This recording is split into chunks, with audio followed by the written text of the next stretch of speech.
as a one-on-one bilateral meeting with President Zelensky of Ukraine. Chris. I think he might have just dissed his speechwriters, but that's probably the least of it. Jonathan, there were also multiple instances where the president went off on tangents, and those tangents involved grievances that had nothing to do with foreign policy. Take a listen. All I got from the United Nations was an escalator that on the way up stopped right in the middle. If the First Lady wasn't in great shape, she would have fallen. But she's in great shape. We're both in good shape. We both stood. And then a teleprompter that didn't work. These are the two things I got from the United Nations, a bad escalator and a bad teleprompter. We have that actual video. This is the moment, I don't know if you can see it, Jonathan, of when they got on the escalator and it stopped. And then they turn and look. President Trump, why did you I guess, put that into context for us, how often Trump seems to find grievance wherever and whatever happens. Chris, it's part of his DNA. He's like that friend you go to dinner with and they always find fault with something, with either the menu, the table, the chairs, the wait staff, the lighting, whatever.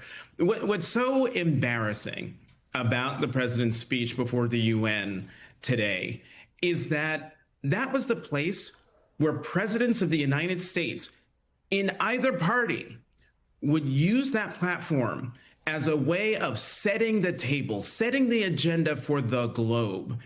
We are the leader of the free world. This is the way we see things. These are our values. This is the problems that need to be solved. And here's how America is going to go about trying to solve them with the help of everyone in that room, with the international community. And what we have gotten from President Trump every time he has gone to that iconic podium is a person who brings his domestic campaign speech and gives it to the world. The world does not care about his grievances, picayune grievances here in the United States. You remember during his first campaign for president, people talked about how his campaign and the way he went about it and the people who loved him for it, it was like they were giving a big middle finger to the establishment. And what we saw today with the president's speech at the UN was him once again giving a big middle finger to the global order, a global order the United States helped create and bolstered and protected for the past 80 years. So, I am not surprised the president did what he did. What I am surprised by is that the nations, the leaders of the world, still show up to listen to what he has to say. And I wonder now if they show up because it's the sort of the global equivalent of going to a stand-up comedy show. Well, Ned, there were multiple occasions when Donald Trump took credit. It wasn't grievances. He took credit for things, though, that he actually didn't have anything to do with. I'm talking, for example, about clean air. In fact, clean air is due to the very regulations that he has tried to gut. But let me play a couple of instances of what he had to say about his environmental policy. If we had the most clean air, and I think we do, we have very clean air. We have the cleanest air we've had in many, many years. But the problem is that other countries, like China, which has air that's a little bit rough, it blows. And no matter what you're doing down here, the air up here tends to get very dirty because it comes in from other countries where their air isn't so clean. And the environmentalists refuse to acknowledge that. It's the greatest con job ever perpetrated on the world, in my opinion. Climate change, no matter what happens, you're involved in that. No more global warming, no more global cooling. All of these predictions made by the United Nations and many others, often for bad reasons, were wrong. Global warming, he said, Ned, was the greatest con job ever by stupid people. It's Climate Week. There are a lot of people gathered in New York City as well to talk about these issues. How do you think this is being received? roll off their shoulders? They've heard this before from Donald Trump. Or does it set about a series of meetings? Like, what do you do to move this forward when clearly the United States is not part of this equation? Yeah, you know, Chris, listening to those excerpts, there was some real poetry in that speech. I'm not sure it was intentional by any means. Look, I think this is far different from what world leaders, even in that very chamber, heard and saw from Donald Trump during his first term in office. This is so very detached from the reality in which we are all living. And to use, I think, the well-trod metaphor, you know, Donald Trump tries to fancy himself the world's firefighter, and in so many ways, he's the arsonist. You yourself raised the issue of environmental regulations in the United States, contributing to what President Trump was lamenting about in that clip. Let me give you another picayune example, to use Jonathan's word. When he was on that on that escalator, and the escalator stopped, well, I imagine one of the reasons that escalator stopped is because his administration has withheld hundreds of millions of dollars in funding over his first term in office and during the first 8 months or so of his current term to the UN. And the UN itself is falling apart. And on that very score, you know, Chris, I just had to take note that the area in his speech where he came across with the most passion and the most fervor was talking about the contract that Trump companies missed out on some 20 years ago to refurbish the UN. Pulling out of UNESCO, pulling out of the UN Human Rights Council, instead of working to reform it. And then the relationship with all of these allies are strained under the tariffs, under the approach towards Israel, and not really doing anything to end. You know, President Trump, to his credit, is trying, but also really siding with Israel.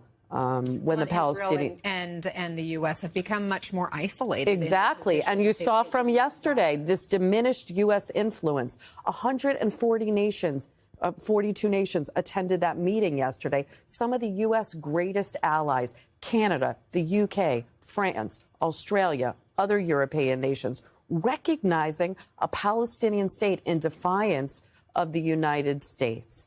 And so I think Trump comes here. He may have a lot of power and people are scared of him, but he doesn't have a lot of goodwill. And his leadership is not working to forge an end to some of these conflicts, even though, you know, he does get credit for trying. But the tone was really, you know, kind of tone deaf and not, you know, America might have a lot of strength, but not a lot of respect right now. Joel, on Russia and Gaza, those are two of the major conflicts that he did address. Did you hear any new solutions or ideas? No, I heard lots of halfway promises of possible ideas that could potentially in some moment in the future become realized, right? I mean, that's how specific it was. And there was something that he mentioned also, I think is very important, that he likes to work with leaders who like him. So Vladimir Putin has been someone he's liked, right? But he hasn't gone anywhere with Vladimir Putin. And so there's no plan to stop these wars. There's no meeting with the protagonists, with NATO, that comes out with core principles. There's no American backbone right now on either of these conflicts. And so we see, as Elise points out, just an overwhelming diminishment of our influence. And I think that's the key point to remember, which is that the United Nations is a voting body, and we are losing every vote at the United Nations time and again.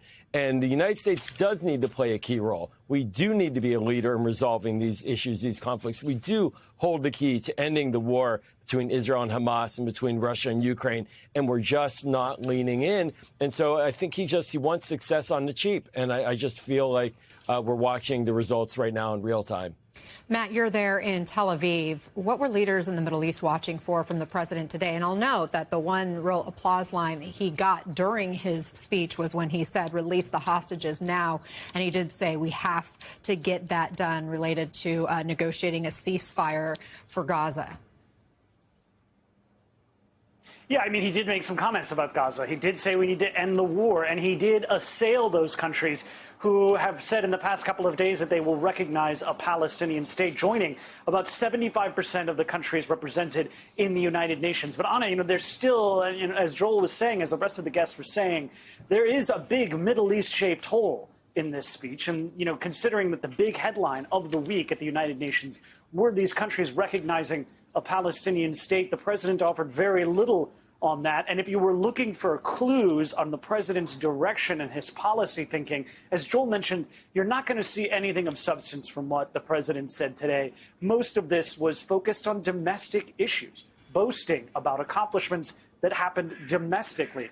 Really, and again, of course, attacking the United Nations, the very body which he's addressing. This is a speech that he's given on the biggest stage in global diplomacy. This is the diplomacy Super Bowl, or more like the World Cup. And the fact is, the president had mostly comments about his domestic policy and didn't answer the questions even about Ukraine, about Gaza, about Israel, about Iran, that so many folks here in the Middle East were listening to try to see what he would say, whether he would come out with some sort of bombshell like the Trump Riviera plan that he came out with a couple of months ago that somehow is still kind of on the table in terms of people discussing it and in terms of action being taken within the State Department. We know that they're still holding out hope for this Trump Riviera plan. Now, he didn't mention any of the other endgame ideas that could be coming out of the Gaza Strip. He didn't lay any pressure on Israel to try to stop the fighting in the Gaza Strip, though he did call for the war to end. So, we didn't really get much from him on any of these important topics. Matt Bradley, thanks for your reporting. Elise, you talk about how this body wasn't exactly being praised, or there wasn't outreach of we're in this together. It was sort of like you guys are wrong and how you've handled all these different issues. I don't think that anybody wants to see Donald Trump at the UN ever again. Because, my goodness, he humiliated everyone, including himself, the people in the audience having to listen to that. Obviously, people that don't agree with his political positions don't want to hear that. He brings disgrace upon the institution, upon the building. But even if you're, I guess, an ideological ally of Donald Trump, if you're another right-wing, prime minister, president, dictator of a country, and you like what Donald Trump is doing, you like his vision of politics, his vision of race, his vision of attacking civil liberties and attacking the rights of minorities. Like, you like it. You feel you have a friend in Donald. Well, that was the worst advertisement for your right-wing ideology you could get, right? Donald didn't go up there and sell a good vision. He went up there and had every other world right-winger with their hands all over their face, with their head in their hands, being like, this is our ideology. Not just to the people in this room, but to the world, because it's the U.S. president speaking at the UN. It's a big deal. He is absolutely showing the moral and intellectual bankruptcy of right-wing politics. That's what he did. There's nothing there but hate. There's not even a coherent ideology underpinning it. There's none, right? What's the coherent ideology? It's nothing. It's grievance. It's conspiracy. It's a senile man with dementia, possibly recently having suffered a stroke. Rumors are that he wears diapers. We've heard these rumors going all the way back to 2020 at least. Getting up there, giving a speech, acting like a nutso. No one wants him back there. World leaders that disagree with him don't want him back there. World leaders that just are even on the fence ideologically, no, he brings too much controversy. And if you're on his side, you want a much better spokesman than that walking orange train wreck.